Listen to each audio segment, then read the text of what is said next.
Assalamualaikum warahmatullahi wabarakatuh. Selamat datang di channel Horornesia.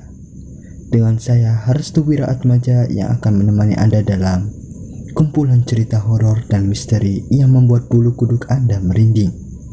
Jangan lupa klik subscribe, like, dan komen kalian di channel ini. Matikan lampu, pakai earphone kalian, tutuplah pintu. Horornesia siap untuk hororin kamu hari ini.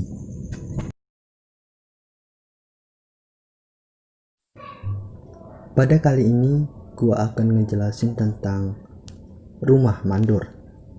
Kalian tahu kan di tweet gua itu yang ngejelasin tentang rumah mandor? Ya, di sini udah ada prolognya dengan judul Selamat datang di rumah mandor, rumah yang menyimpan berbagai misteri kematian bagi para pemiliknya. Sebelumnya narasumber telah memberitahu mengenai cerita urban legend ini beberapa hari yang lalu. Namun, saya mencoba untuk meneliti kebenaran cerita tersebut. Barulah 2 hari ini saya merasakan kejanggalan aneh. Selama saya tidur, saya selalu dimimpikan oleh 2 sosok yang tidak memiliki kepala. Satu sosok itu merupakan wanita yang mana perutnya itu sudah ambrol atau organ tubuhnya sudah terurai, dan yang satunya yaitu dengan kepala terpenggal seorang laki-laki. Saya menceritakan mimpi ini kepada narasumber yang terkait. Sontak saja dia tak percaya mengapa yang akan dituliskan nanti bisa diketahui dulu. Itu hari pertama saya bermimpi aneh. Mungkin layaknya agak rancu dan membuat ragu. Mungkin saja saya masih mensugestikan cerita itu hingga terbangun mimpi. Barulah hari kedua, saya memimpikan korban dari seluruh penghuni rumah itu. Dalam mimpi tersebut, mereka semua ingin menarik adik bungsu saya untuk dijadikan keluarga baru di sana. Totalnya 7 korban dengan berbagai bentuk aneh dan menyeramkan. Ada yang kepalanya terikat kali tambang, ada yang kemaluannya sudah hancur, ada yang terbakar dan tak terbentuk lagi. Mereka semua minta korban atau tumbal lagi di rumah itu. Selamat datang di rumah mandor, rumah yang menyimpan berbagai misteri kematian bagi para pemiliknya.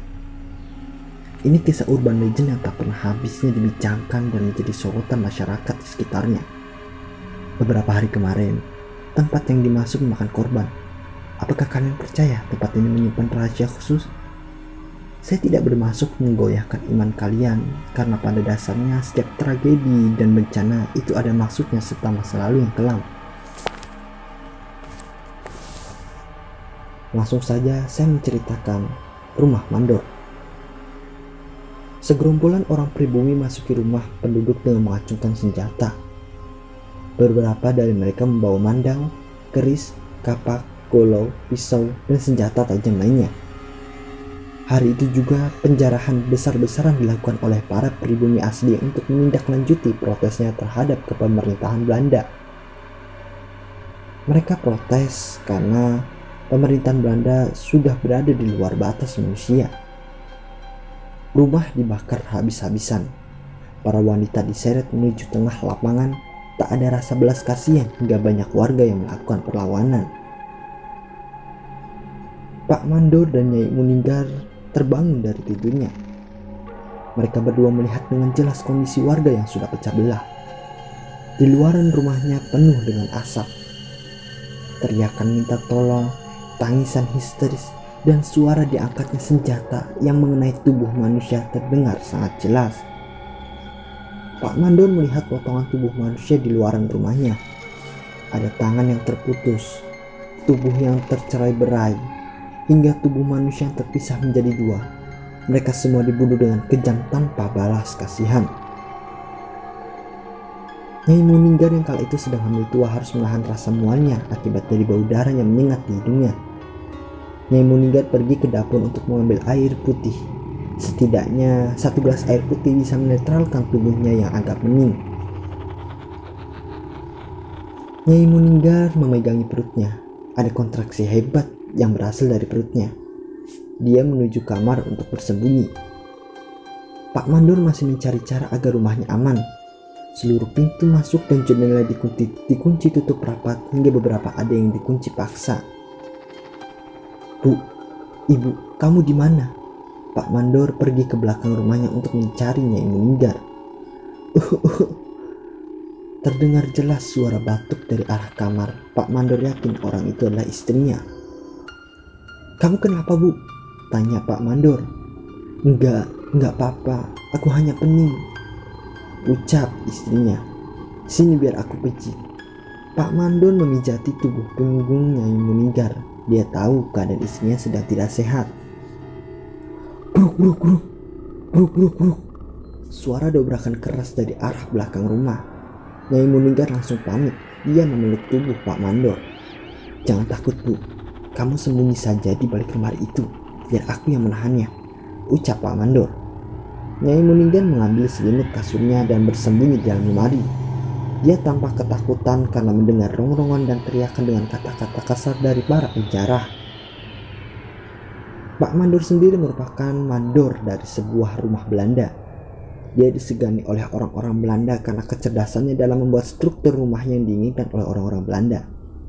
Namun, karena adanya protes lahan dari pribumi setempat, mereka, yaitu orang-orang pribumi, tidak menyukai sikap Pak Mandor yang terlalu pro akan kebijakan pemerintahan Belanda kala itu. Seluruh lahan orang-orang pribumi itu disita secara paksa, dijual dengan harga murah, dan terpaksa untuk mencari lahan baru untuk dijadikan tempat bernaung. Beberapa lainnya yang menolak akan ditembak mati, lalu jasadnya akan diarak hingga tengah lapangan. "Mandor, watu koe, Mandor, keluar kamu!" teriak mereka sambil menggedor-gedor pintu belakang rumahnya. Pak Mandor menyelip bloknya di balik baju lengan tangan kanannya. "Mandor, watu koe, ojo sampai aku pateni awakmu saiki. Mandor, keluar kamu, jangan sampai aku bunuh kamu sekarang." Pak Mandor langsung menuju pintu belakang rumahnya, sembari menjaga goloknya yang berada di lengan tangan kanannya. "Ada apa kalian datang ke rumahku?" tanya Pak Mandor. "Tanda tangan di sini," teriak salah satu dari mereka sambil menyodorkan berkas berisi persetujuan pembebasan lahan kepemilikan atas nama keluarga Belanda tersebut. Pak Mandor mengambil berkas itu sembari menjaga gerakan tangan kanannya yang berisi golok. "Apa ini?" tanya Pak Mandor. "Surat pembebasan tanah lahan pemilik tuanmu. Ojo sampai blondo kui jumput kabeh lahan para pribumi nang kene," ucap para pribumi tersebut. "Aku tidak bisa," tegas Pak Mandor. Salah satu dari mereka melihat sesuatu yang aneh yang menonjol di tengah lengan kanan Pak Mandor. "Opo kui? Apa itu?" sambil menunjuk ke arah lengan kanannya yang ditutupi oleh kemeja berwarna hitam. "Opo? Apa?" tanya Pak Mandor. Mereka beringsik maju ke dalam sambil memegangi tangan Pak Mandor. Karena mungkin tahu yang dibawa Pak Mandor itu adalah senjata tajam, mereka pun langsung sontak kaget. "Golok kui, golok. Golok itu golok." Pak Mandor mundur ke belakang beberapa langkah dan membuka kancing tangan kanannya. Dia mengeluarkan golok miliknya yang disembunyikan di balik lengan tangan kanannya. "Mundur, mundur kalian. Jangan sampai aku bunuh kalian semua dengan golok ini," teriak Pak Mandor. "Wani ngancem kui, hah? Berani mengancam kamu, hah?" Pak Mandor menghalangi mereka untuk mendekati lebih jauh sambil menggerak-gerakkan goloknya ke arah para pribumi itu. "Pateni, bunuh!" teriak para pribumi itu. Pak Mandor kalah jumlah.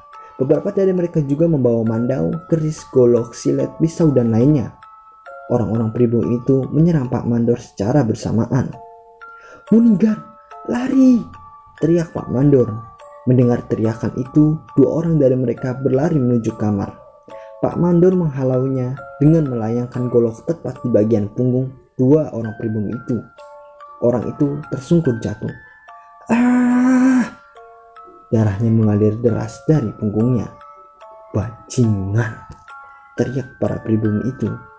Pak Mandor tetap berjaga-jaga dan mencegah mereka menuju kamar istirahat.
Ketua dari mereka memerintahkan untuk menangkap Nyai Meninggar.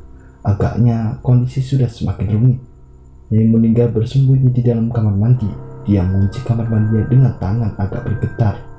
"Apakah aku akan mati?" ucapnya dalam hati. Nyai Meninggar tak percaya bahwa dalam perutnya terdapat anak yang dikandungnya. Ayah dari anak itu telah meninggal dunia, dibunuh dengan cara yang mengenaskan. Kini nyawanya terancam di antara genggaman para pribumi yang tak memiliki naluri manusia lagi. Nyai Meninggar mendengar suara langkah kaki menuju kamar mandi. Dia menutup mulutnya sambil menahan tangis. "Ra'ono wong kene, tidak ada orang di sini," ucap salah satu dari mereka. Nyai Meninggar menghela nafas.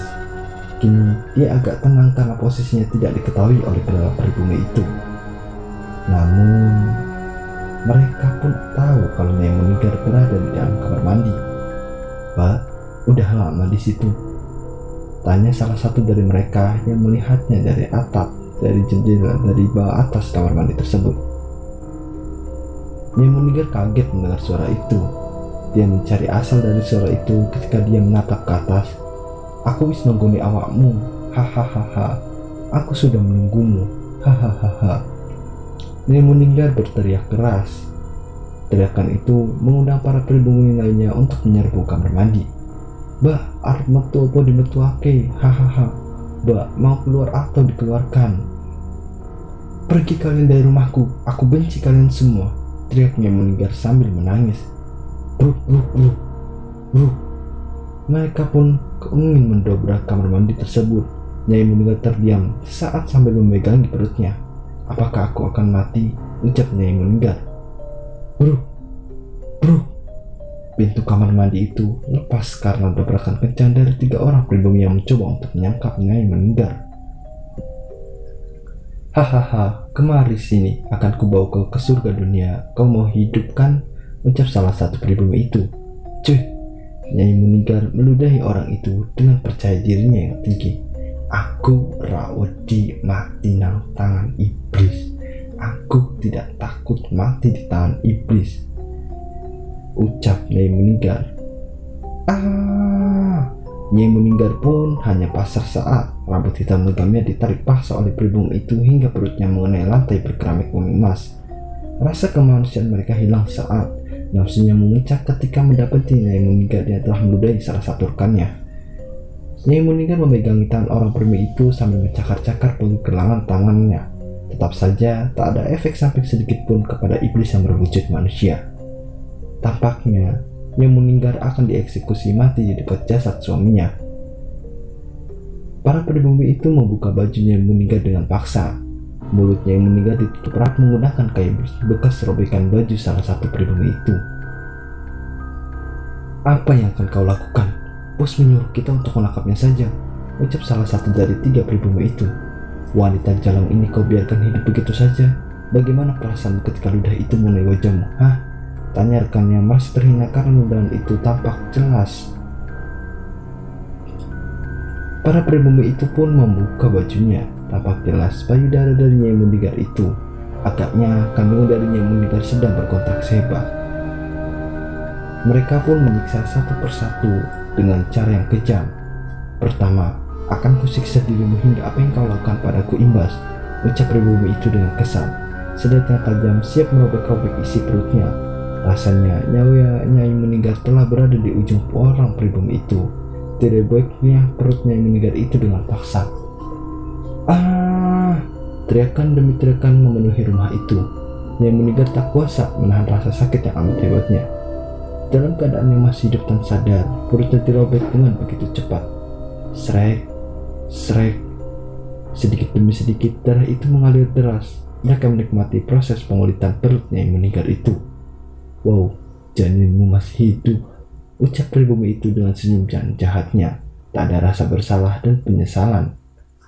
Bisa dibayangkan bukan bagaimana rasanya penyiksaan itu terjadi. Rasa belas dan kasihan tak lagi dimiliki oleh para pribumi itu. Setelah dirasa sudah diambang kematian, salah satu dari mereka membawa mandau panjang yang sangat tajam yang telah digunakan untuk memenggal kepala Pak Mandor tadi. "Selamat menyusul kepada suamimu di akhirat sana, penjilat." Prak! kepala Nyai Munigar terlepas dari tubuhnya. Nyai Munigar menyusul suaminya, Pak Mandor. Belum selesai sampai di situ, janin itu dikeluarkan paksa oleh para pribumi beringas dan kejam tersebut.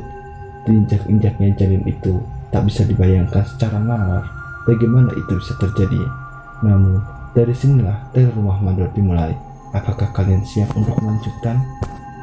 Saya lanjutkan kembali. Rumah ini disebut dengan rumah Mandor karena kepemilikan pertama rumah ini bernama Pak Mandor. Setelah sekian lama rumah ini tidak ditinggali, muncullah berbagai isu mengenai keangkeran dari rumah ini. Banyak warga setempat yang melihat beberapa sosok yang bergentayangan di rumah ini. Ada yang melihat sosok pria berwajah dengan tanpa kepala. Mereka meyakini sosok itu adalah Pak Mandor itu sendiri. Selain sosok Pak Mandor, ada juga sosok wanita dengan bagian perut yang sudah hancur dan organ tubuh yang teruras sambil memegang bayi yang masih prematur. Para warga meyakini sosok itu adalah Nyai Munigar. Karena rumah ini tidak tahu siapa kepemilikannya, akhirnya keluarga dari Pak Mandor itu sendiri menjual rumah ini. Awalnya tidak ada yang tertarik membeli rumah angker ini karena rumah tersebut memiliki jejak masa lalu yang sangat menakutkan. Setelah sekian lama rumah ini tidak ditinggali dan hendak dijual, akhirnya ada yang membeli juga, dan yang membeli rumah itu adalah keluarga Tionghoa. Orang yang membeli rumah itu bernama Cik Dian, seorang pemilik toko kelontong pasar yang sukses. Bisa dibilang ia nekat membeli rumah itu karena jarak antara rumah Mandor dan pasar ini tidak terlalu jauh. Cik Dian menjadi omongan tetangga karena membeli rumah angker yang memiliki sejarah kelam di dalamnya. Cik Dian tidak peduli, prioritasnya hanyalah satu. Dia membeli rumah itu, jarak antara rumahnya dengan pasarnya tidak terlalu jauh. Cik Dian ini mempunyai anak laki-laki bernama Ho Ho. Mungkin namanya agak aneh ya. Kita kesampingkan pembahasan itu. Kita fokuskan kepada tulah dari Cik Dian dari dalam rumah itu sendiri. Kesuksesan Cik Dian di pasar membuat dirinya semakin yakin dan percaya diri untuk mengubah rumahnya mirip dengan kelenteng.